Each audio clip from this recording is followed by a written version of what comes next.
السلام علیکم، میرا نام مبشر لقمان ہے اور آپ دیکھ رہے ہیں مبشر لقمان یوٹیوب چینل۔ مجھے نا 3 دن سے لوگ پوچھ رہے ہیں کہ یک پاکستان اور سعودیہ کے تعلقات کو کیا ہوا، اور ایسی کون سی چیز ہوگی کہ پاکستان کے فارن منسٹر نے اتنا سخت بیان دے دیا۔ تو میں آپ کو بتاؤں کہ فارن منسٹر نے سخت بیان نہیں دیا، فارن منسٹر کو اس سے بہت زیادہ سخت بیان دینا چاہیے تھا، لیکن بہرحال وہ ایک تحمل بردار شخص ہے، میں ان کو جانتا ہوں ذاتی طور پہ، قریشی صاحب کو، بڑے سلجھے ہوئے آدمی ہیں، انہوں نے بڑے سلجھے ہوئے الفاظ میں اپنے احتجاج جو ہے اس کو رجسٹر کروایا۔ اب بیسیکلی سعودی عربیہ پاکستان سے چاہتا کیا ہے، میں آپ کو بتا دیتا ہوں۔ پہلے تو چاہتا ہے کہ پاکستان سی پیک کا حصہ نہ بنے، پھر وہ چاہتا ہے کہ پاکستان چائنا کو چھوڑ دے اور امریکہ کے کیمپ میں فل آ جائے۔ اس کے بعد وہ چاہتا ہے کہ ایران کے ساتھ ٹوٹل تعلقات پاکستان اپنے خراب کر لے، اور جس میں یہ گیس پائپ لائن اور دیگر ہماری اکنامک جو ہے سب کچھ اس کو، اور ایران کے جتنے یہاں پہ کاؤنسلیٹس ہیں اور جو ان کی خانہ فرنگ کے دفاتر ہیں ان سب کو بند کر دے۔ پھر چاہتا ہے کہ مسئلہ کشمیر پہ بھارت کی جو ہٹ درمی ہے وہ قائم رہے اور پاکستان بھارت کے موقف کو تسلیم کر لے۔ پھر چاہتا ہے کہ جی ترکی، قطر اور ملیشیا کے ساتھ تمام کے تمام تعلقات جو ہیں ان کو منقطع کر لے۔ پھر اب ایک سٹیج آنے والی ہے کہ اب ہمیں وہ کہے گا یہ، اور ہمیں لگ رہا ہے کہ وہ چاہ رہا ہے کہ ہم فلسطین کو چھوڑ دیں اور اسرائیل کو تسلیم کر لیں۔ پھر یمن کے اوپر ابھی تک ہماری فوج نے حملہ کیوں نہیں کیا؟ یمن میں سعودی جو چیزیں ہیں آپ سمجھے مفادات، ان کا تحفظ کیوں نہیں کیا؟ اور اسی طرح ہو سکتا ہے کہ یمن میں پاکستانی فوج جا کے لڑے۔ پھر یہ ہے کہ سب سے امپورٹنٹ جو ہے نا کہ پاکستان محمد بن سلمان کے ہر جائز ناجائز مطالبے کے اوپر سر تسلیم خم کر دے۔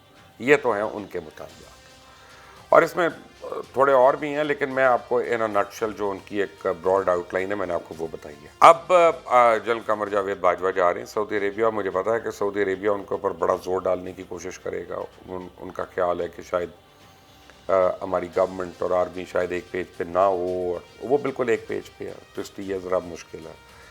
تو اگر وہ مذاکرات ناکام ہوتے ہیں تو اس کے عوض ہو کیا سکتا ہے، اور ہمیں فال آؤٹ کیا ہوگا، ہمیں وہ بھی پتہ ہونا چاہیے۔ پاکستان کی جتنی امداد سعودیہ کرتا ہے وہ بند ہو جائے گی، پاکستان کے لیے ادھار تیل جو ہے وہ بند ہو جائے گا۔ سعودی عربیہ میں جتنے مقیم پاکستانی ہیں ان کو پرابلم ہو جائے گی، ان کی ملازمتوں کی پرابلم ہوگی، وہ ایک سرٹن پیریڈ کے اندر سارے کے سارے فارغ ہوں گے۔ پاکستان کیا کر سکتا ہے سعودی عربیہ کے لیے؟ جو دفاعی اور عسکری طور پہ پاکستان ان کو مدد کر رہا ہے وہ کوئی اور ملک نہیں کر سکتا۔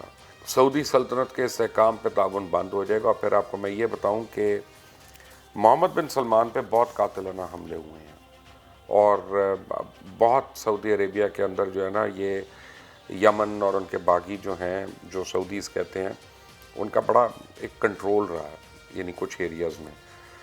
پاکستانی فورسز کو آپ وہاں سے نکال دیں تو میں کہتا ہوں محمد بن سلمان چند مہینے اس کے لیے گزارنا جو ہے نا مشکل ہو جائے گا، وہ نہیں گزار سکے گا وہاں پہ، اور اتنی لائلٹی سے اور کوئی ان کو ڈیفینڈ ہی نہیں کر سکتا جیسا پاکستانی کرتے ہیں۔ سعودی عربیہ سفارتی سطح پہ ایک بہت ہی قابل اعتماد اور ایسے دوست سے ہاتھ دھو بیٹھے گا کہ جو ہر طریقے سے اس کی مدد کرتا ہے اور ہاں میں ہاں ملاتا ہے۔ اور پھر سعودی عربیہ ایشیا میں ایران کے مقابلے میں اپنا اثر رسوخ انتہائی بڑے پیمانے پہ اس کو کھو دے گا، اور امت مسلمہ کی جو قیادت ہے وہ اس سے دستبردار اس کو خود سے خود ہونا پڑے گا۔ بیسیکلی ہم دیکھتے ہیں جب ہم احادیث دیکھتے ہیں اور احادیث مبارکہ دیکھتے ہیں تو ہمیں پتہ چلتا ہے کہ ایک وقت آئے گا اور کہ جس میں عربی اور عجمی جو ہیں ان میں فرق زیادہ ہونا شروع ہو جائے گا، اور یہ عربیوں کی وجہ سے ہوگا، یہ عجمیوں کی وجہ سے نہیں ہوگا۔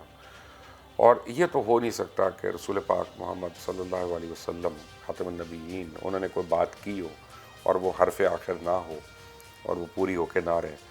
دکھ اس بات کا ہے کہ ہماری زندگیوں میں ہمیں وہ یہ چیزیں دیکھنے کو مل رہی ہیں۔ ایسا ہو کیوں رہا ہے یہ بھی ایک دیکھنا ضروری ہے۔ امریکہ اور چائنا ایشیائی ممالک میں خاص طور پہ اپنا توازن قائم کرنے کی کوشش کر رہے ہیں اور اپنی برتری قائم کرنے کی کوشش کر رہے ہیں، اور سب سے زیادہ جو ضروری ہے وہ ان کے لیے سمندر کے روٹس ہیں، اور یہ جو سمندری روٹس ہیں چاہے وہ ساؤتھ چائنا سی ہو، چاہے وہ انڈین اوشن ہو، چاہے وہ گوادر ہو، چاہے وہ ایمرجنگ سینٹرل ایشین مارکیٹس ہوں، ان کی ایکسس ہو، سارا یہ ان کے ٹریڈ روٹس کو کنٹرول کرنا ہے۔ سعودی عربیہ جو ہے وہ روایتی طور پہ امریکہ کا اتحادی رہا ہے، اور امریکہ کی مدد کی وجہ سے سعودیہ جو ہے ایک آپ سمجھیں کہ مسلم امہ جو ہے اس کا ایک انڈسپیوٹڈ لیڈر بھی رہا.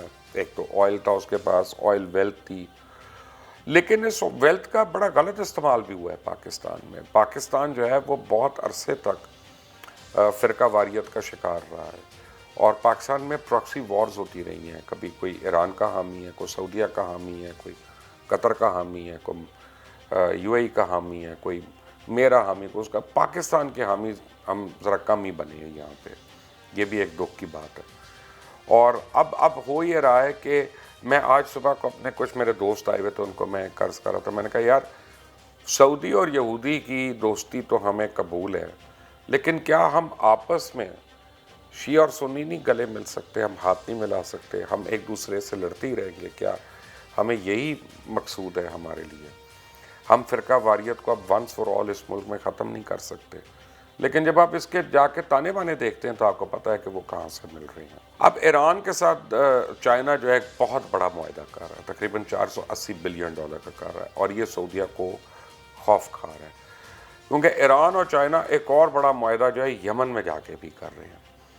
تو یمن میں جب آئل ایکسپلوریشن ہوتی ہے, گیس ایکسپلوریشن ہوتی ہے, یمن میں جب پیسے جاتے ہیں یا وہاں پہ چائنیز اور ایرانین جوائنٹ بیس بنتا ہے, تو سعودیہ کی موومنٹ جو ہے وہ یہ ریڈ سی کے اندر بالکل زیرو کھل جاتی ہے.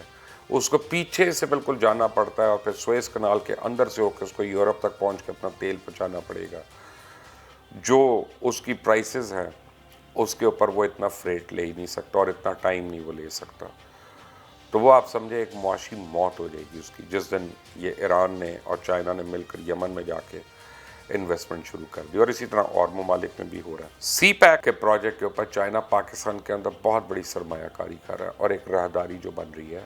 جب گوادر اور چابہار کا پورٹ اگر لنک ہوتا ہے تو سینٹرل ایشین ریپبلکس کے جتنا انرجی ریسورس ہے, چاہے وہ تیل ہے چاہے گیس ہے, وہ چائنا کو سعودیہ سے آدھی قیمت پہ اویلیبل ہوگا, بہت کم قیمت پہ ایکچولی اویلیبل ہوگا.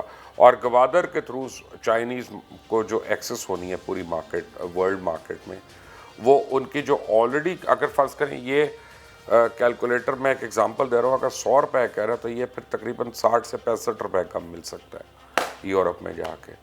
تو ایسے میں امریکہ اور اس کے اتحادی جو ہیں ان کی اقتصادیات جو ہے وہ تہس نہس ہو جاتی ہیں. تو سعودی عربیہ وہاں پہ ایک ان کا لنچ پن ہے, بڑا امپورٹنٹ ایک مورا ہے, اس کو اب وہ استعمال کر رہے ہیں اس کے لیے. سعودی عربیہ اور ایران کے ایسے نہج پہ آ چکے ہیں تعلقات کہ یہ دونوں ممالک ان کا اکٹھا ہونا جو ہے نا وہ پتہ نہیں خواب ہی لگتا ہے. تو یہ تو ہو نہیں سکتے. اب دوسری طرف چائنا, پاکستان, ایران اور ٹرکی, ان چاروں کے تعلقات بہت بہتر ہو رہے ہیں. اچھا ٹرکی جو ہے وہ ایک آپ سمجھیں, ٹرکی کو جو مرضی کہیں, ٹرکش لوگ جو ہے نا وہ ہیں دلیر قوم اور بڑی جنگجو قوم ہے, اور ان کی ایک تاریخ ہے, وہ چاہے آٹومن امپائر کی ہو چاہے اور کوئی. آپ دیکھیں سعودیہ نے تو اردگال جیسے ڈرامے کو بین کیا ہوا تھا. وہ پاکستان سے اس پہ بھی ناراض ہیں کہ ہم نے پی ٹی وی پہ اردگال دکھایا اور اس کو اردو میں ڈب کر کے یا ٹرانسلیٹ کر کے دکھایا, اس پہ بھی ان کو اعتراض ہے. اچھا اگر حالات خراب ہوتے ہیں سعودی عربیہ کے اندر, اقتدار کی جنگ شروع ہو جاتی ہے, محمد بن سلمان کو فارغ کر دیتا ہے یہ وہ, تو ٹرکی جو ہے دوبارہ سے اپنے علاقے کلیم کرنا شروع کرتا ہے, تو یہ سارے جو اس کے علاقے ہیں وہ ٹرکش امپائر پر جو ہے اس کے علاقے بنتے ہیں. تو یہ ایک نہ ختم ہونے والا ان کا ایک ڈرانا خواب ہے جو شروع ہو جائے گا. اچھا ملیشیا سمٹ میں بھی پاکستان کو نہیں شرکت کرنے دی تھی, دھمکیاں دے کے روکا تھا, اور اتنا کم ٹائم تھا پاکستان کا کہ سمٹ کے اوپر جو انسگنیا بنا ہوا تھا اس میں سے وہ پاکستان کا نام نہیں ہٹا سکے. ان کے پاس اتنا ٹائم نہیں تھا کہ نیا انسگنیا بھی بنا لیتے. لیکن اس کے باوجود ملیشیا نے, ٹرکی نے, پاکستان نے, باقی سارے ممالک نے خندہ پیشانی سے ان کا ساتھ دیا.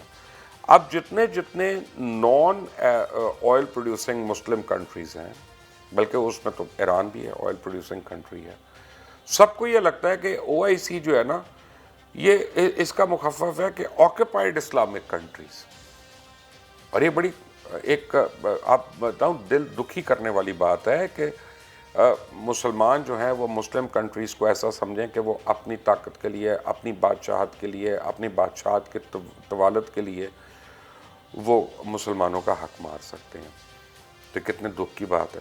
پھر سعودیہ جو ہے وہ اس کی انڈیا اور اسرائیل کے ساتھ جو رقابت ہے اب وہ ہمیں کھٹا کری. ہم دنیا میں ہر چیز بحیثیت پاکستانی ہمیں قبول ہے. ہمیں انڈیا کے ساتھ ان کے جو تعلقات ہیں، جس میں نہ وہ بابری مسجد پہ بات کرتے ہیں، نہ گجرات میں شہید مسلمانوں کے اوپر بات کرتے ہیں، نہ ابھی جو اقلیتوں کے اوپر وہاں مظالم ڈھائے جا رہے ہیں اس پہ بات کرتے ہیں، نہ کشمیریوں کے حق خود ارادیت کے لیے آواز اٹھاتے ہیں اس کے اوپر وہ، بلکہ ہمیں بھی کہتے ہیں کہ آپ نہ اٹھائیں. تو یہ ہمیں بالکل بھی منظور نہیں ہے. ہم نے کشمیر کا اور کشمیریوں کے لیے آواز تو چھوڑنی نہیں ہے، بھلے اس کی جو مرضی ہمیں قیمت ادا کرنی پڑے. اب اگر یہ ہم علیحدہ ہوتے ہیں یا کسی طرح ہمارا ڈسپیوٹ ہوتا ہے، جو کہ محمد بن سلمان سے بعید نہیں ہے کہ جرمنی کے چانسلر نے ایک سٹیٹمنٹ دی تو جرمنی سفیر بلا لیا. کینیڈا کے پرائم منسٹر نے کو بات کی، انہوں نے کینیڈا سے سفارتی تعلقات ہی ختم کر لیے. اس طرح وہ ہر جگہ کرتے جا رہے ہیں. اب سارے تو نہیں بے وقوف، سارے تو نہیں اس کا مطلب ہے پرابلم والے، اس کا مطلب پرابلم تو ایک ہی جگہ پہ ہے. تو اگر محمد بن سلمان کوئی نی جیک ری ایکشن کرتے ہیں اور پاکستان سے اپنے تعلقات ختم کرتے ہیں، تو پھر آپ کو بتاؤں کہ پاکستان سے زیادہ بہت زیادہ نقصان جو ہے وہ سعودی عربیہ کا ہے، اور وہ اس خطے میں، اس علاقے میں اپنی پوزیشن کھو دے گا. عالم اسلام میں اپنی پوزیشن جو ہے اس کو کھو دے گا، اور اس کے بعد اس کا سروائیول جو ہے نا وہ یہ پھر دوبارہ سے 500 سال 300 سال پہلے والے ٹائم میں چلا جائے گا، جو ٹرائبل وارز اس کی شروع ہو جائیں گی اور یہ ان سے قابو نہیں ہونی ہے. تو اللہ کرے گڈ سینس ول پریویل، اور سعودیہ جو ہے وہ تھوڑی ہماری بھی عزت کرنا شروع کرے، اور جب وہ عزت کرے گا تو عزت اور کروائے گا. آج کے زمانے میں ون سائیڈڈ عزت تو کرنا بڑا ہی مشکل ہے، بڑا ہی اوکھا کام ہے. تو یہ بات اب محمد بن سلمان کو سمجھنی چاہیے. آپ دیکھ رہے ہیں مبشر لقمان یوٹیوب چینل. یہ میرا تجزیہ، میری رائے ہے، ہو سکتا ہے آپ اس سے متفق نہ ہوں ان ساری باتوں سے جو میں نے آپ کو کر کے بتائی ہیں. مجھے اپنی آراء سے ضرور آگاہ کیجیے گا کامنٹس کے اندر. بیل آئیکن کو بھی پریس کر لیں، سبسکرائب بھی کر لیں. Until the next time.